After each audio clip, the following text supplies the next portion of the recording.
मित्र हो, भोंदूगिरीच्या नावाखाली महिलांचं लैंगिक शोषण करणाऱ्या अशोक खरात प्रकरणामध्ये आता एक मोठा आणि धक्कादायक खुलासा समोर आलेला आहे. अनेक दिवस मौन बाळगलेल्या या भोंदूबोवा लिंग पिसाट खरातनं अखेर पोलिसांसमोर कबुली दिलेली आहे.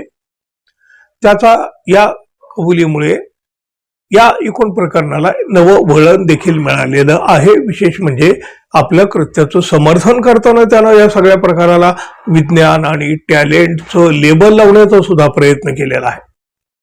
नाशिकमध्ये भोंदूगिरीच्या नावाखाली उघड झालेल्या अशोक खरात प्रकरणानं राज्याला हादरवून सोडलेलं आहे. अनेक महिलांवर अत्याचार केल्याची कबुली देताना त्यानं विज्ञान आणि हातचलाखीचा आधार घेतल्याचं सुद्धा सांगितलेलं आहे.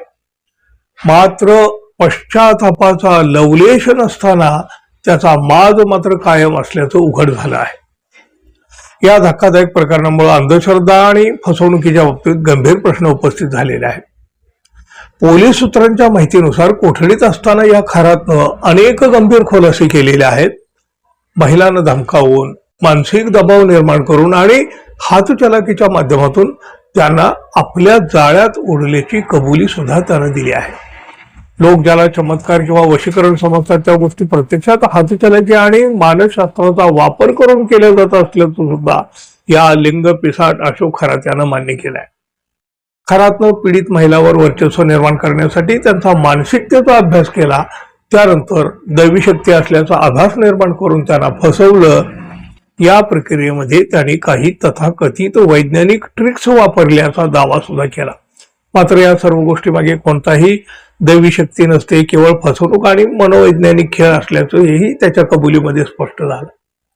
धक्कादायक बाब म्हणजे एवढ्या गंभीर गुन्ह्याची कबुली देऊन खरातला आपल्या कृत्याबद्दल कोणताही पश्चाताप नसल्याचं सुद्धा समोर आलं. उलट दुनिया झुकती है बस झुकाने वाला चाहिए असं वक्तव्य त्यानं केलं आणि आपला माज अजूनही कायम आहे हेच दाखवून दिलं. महिलांना कसं बोलवलं, त्यासाठी कोणत्या युक्त्या वापरल्या याबाबत सुद्धा त्यानं सविस्तर माहिती दिली आहे. या प्रकरणामध्ये आणखी कोणाचा सहभाग आहे का, खरातला कोणाची मदत मिळत होती का, याचा सध्या पोलीस तपास करीत आहे.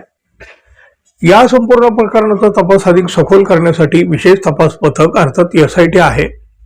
लवकरच अधिक तपास सुद्धा समोर येण्याची शक्यता आहे. दरम्यान या कबुलीमुळे समाजामध्ये प्रचंड खळबळ अशी उडालेली आहे आणि भोंदूगिरीच्या आडून सुरू असलेल्या अशा प्रकारावर प्रश्नचिन्हही निर्माण झालेलं आहे. लोकांनी अशा फसव्या या दाव्याबाबत सावधान राहण्याची गरज असल्याचं सुद्धा अधोरेखित झालं. या प्रकरणाचा पुढील तपास आता सुरू असून आणखीही मोठी काही धक्कादायक अशी माहिती समोर येण्याची शक्यता व्यक्त होत आहे.